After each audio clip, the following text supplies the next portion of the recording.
the amount of different types of fraud that's out there, right? One very interesting one that you're going to hear a lot more of is passport fraud or driving license fraud or PPS number fraud and things like that.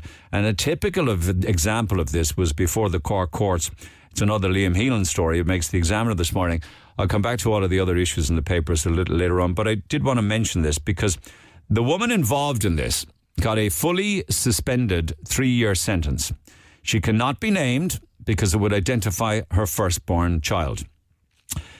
She apparently, and this is according to the judge, manipulated a vulnerable Cork man to put his name down as the biological father of her child, when in fact they had no relationship of any kind whatsoever.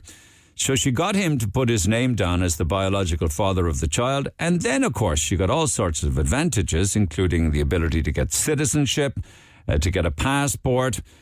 She also, I believe, just getting the wording right, was able to get herself a Stamp 4 visa, which allowed her to stay in Ireland and have unlimited rights to work and to avail of all Irish systems and everything that was available to a person with Irish citizenship. Now, your man, the vulnerable guy who put his name down as the biological father, he previously received a suspended jail term himself.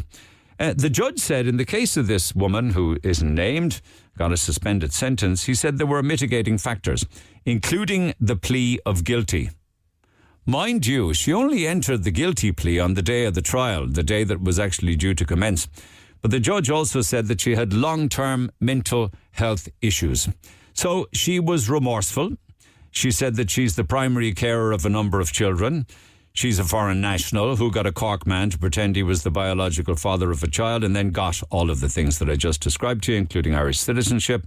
The 44-year-old pleaded guilty to 4 fraud charges last year, admitting falsely claiming that an Irishman was the biological father of her child and things like that. She came to Ireland in 2008.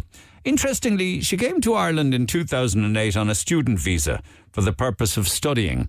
But if you track back to her entry, right, the next person to be processed behind her was her husband, the biological father of her 4 children. So she was coming to Ireland for the purpose of studying, husband's behind her, biological father of the 4 children. Then she had but when this happened, she had only 3 children. She comes to Ireland, has the 4th child, gets a Cork man then to pretend he's the dad. You couldn't make this stuff up, lads. You really and truly couldn't. Back after the break, text 0868, an example of our court system these days. And then, with regards to deception or this passport fraud, there was no fine imposed on this woman whose name we don't know for fear of identifying her firstborn child. We know that there was no fine. We know that there was no community sentence. We know that there was nothing apart from, as I say, a suspended sentence. So what's the point in saying I'm imposing a 3-year sentence on you, or a 2-year sentence, or a fully whatever, when you fully suspended? What's the point? Why don't you just say no sentence? Because there isn't a sentence. No jail time, no fine, no community service. Text 0868 104 106. There's a voice note on this, actually. Have a listen. There's an article in today, it's either today or yesterday's Evening Echo or Examiner, and it's about a foreign national with the help of a Cork man pretended that her firstborn child that he was the father of the child so she could obtain a passport for the children. She was married to a non-national also, and she had 3 or 4 children. So these people are now all Irish citizens, and she obtained the passport. She obtained a fraudulent form, birth certificate for the child stating that this Cork man was the father. She got a suspended sentence in court, as did the Cork man.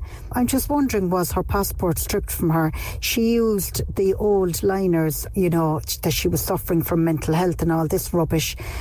Like, the Irish passport is known as the golden passport at the moment because everybody is looking for one, and I just think it's absolutely appalling that there is no consequence for somebody that obtained one through scamming the government.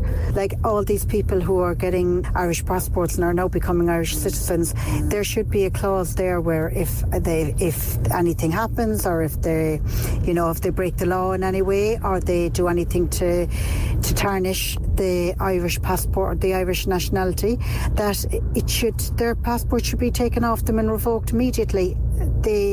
I just think it's absolutely shocking and bizarre. Thank you for that voice note. If you wish to voice note, you can also do the same. Voice note, WhatsApp 0868 104 106. And you are right.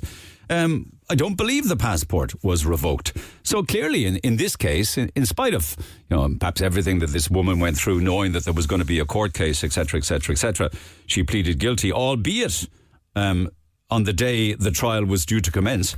I guess she gets to keep the passport.